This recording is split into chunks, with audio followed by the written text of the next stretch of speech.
முதல் வாசகம் ஏசாயா நூலிலிருந்து வாசகம். அதிகாரம் 50. இறைவசனங்கள் 4-9 முடிய.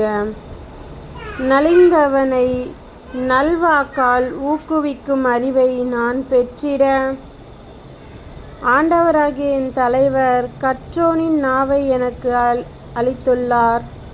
காலைதோறும் அவர் என்னை தட்டி எழுப்புகின்றார். கற்போர் கேட்பது போல் நானும் செவிகொடுக்க செய்கின்றார்.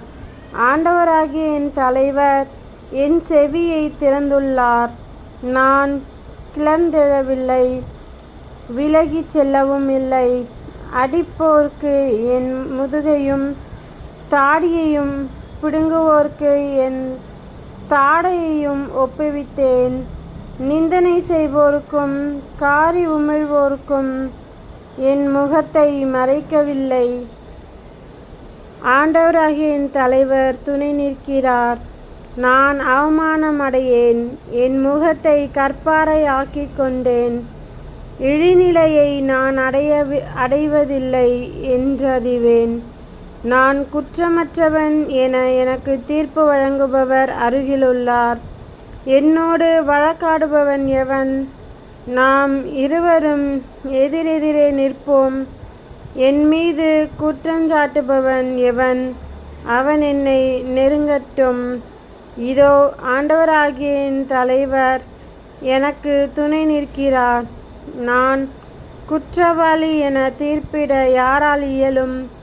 அவர்கள் அனைவரும் துணியை போல் இற்றுப்போவார்கள். புழுக்கள் அவர்களை அரித்துவிடும். இது ஆண்டவர் வழங்கும் அருள்வாக்கு. இறைவா, உமக்கு நன்றி. நற்செய்தி வாசகம். புனித மத்தேயு எழுதிய நற்செய்தியிலிருந்து வாசகம். அதிகாரம் 26. இறைவசனங்கள் 14-25 முடிய. பின்னர் 12 ஒருவனாகிய யூதாஸ் இஸ்காரியோத்து தலைமை குருவிடம் வந்து, இயேசுவை உங்களுக்கு நான் காட்டிக் கொடுத்தால் எனக்கு என்ன தருவீர்கள் என்று கேட்டான். அவர்களும் 30 வெள்ளிக்காசுகளை எண்ணி அவனுக்கு கொடுத்தார்கள். அது முதல் அவன் அவரை காட்டிக் கொடுப்பதற்கு வாய்ப்பு தேடிக்கொண்டிருந்தான். புளிப்பற்ற அப்ப விழாவின் முதல் நாளில் சீடர்கள் இயேசுவை அணுகி வந்து, நீர் பாஸ்கா விருந்துண்ண நாங்கள் எங்கே ஏற்பாடு செய்ய வேண்டும் என விரும்புகிறீர் என்று கேட்டார்கள். இயேசு அவர்களிடம், நீங்கள் புறப்பட்டு நகருக்குள் சென்று இன்னாரிடம் போய், எனது நேரம் நெருங்கி வந்துவிட்டது, என் சீடர்களோடு வீட்டில் பாஸ்கா கொண்டாட போகிறேன் என போதகர் கூறுகிறார் என சொல்லுங்கள் என்றார். இயேசு தங்களுக்கு பணித்தபடியே சீடர்கள் செயல்பட்டு பாஸ்கா விருந்துக்கு ஏற்பாடு செய்தார்கள்.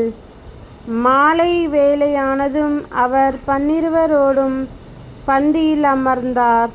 அவர்கள் உண்டு கொண்டிருந்த பொழுது அவர், உங்களுள் ஒருவன் என்னை காட்டிக் கொடுப்பான் என உறுதியாக உங்களுக்கு சொல்கிறேன் என்றார். அப்பொழுது அவர்கள் மிகவும் வருத்தமுற்றவர்களாய், ஆண்டவரே, அது நானோ என ஒவ்வொருவரும் அவரிடம் கேட்கத் தொடங்கினார்கள். அதற்கு அவர், என்னுடன் பாத்திரத்தில் தொட்டு உண்பவனே என்னை காட்டிக் கொடுப்பான். மானிட மகன் தம்மை பற்றி மறைநூலில் எழுதியுள்ளபடியே போகிறார். ஆனால் ஐயோ, அவரை காட்டிக் கொடுக்கிறவனுக்கு கேடு. அம்மனிதன் பிறவாதிருந்தால் அவனுக்கு நலமாயிருக்கும் என்றார். அவரை காட்டிக் கொடுத்த யூதாசும், ரபி, நானே என அவரிடம் கேட்க, இயேசு, நீயே சொல்லிவிட்டாய் என்றார். இது கிறிஸ்துவின் நற்செய்தி. கிறிஸ்துவே, உமக்கு புகழ்.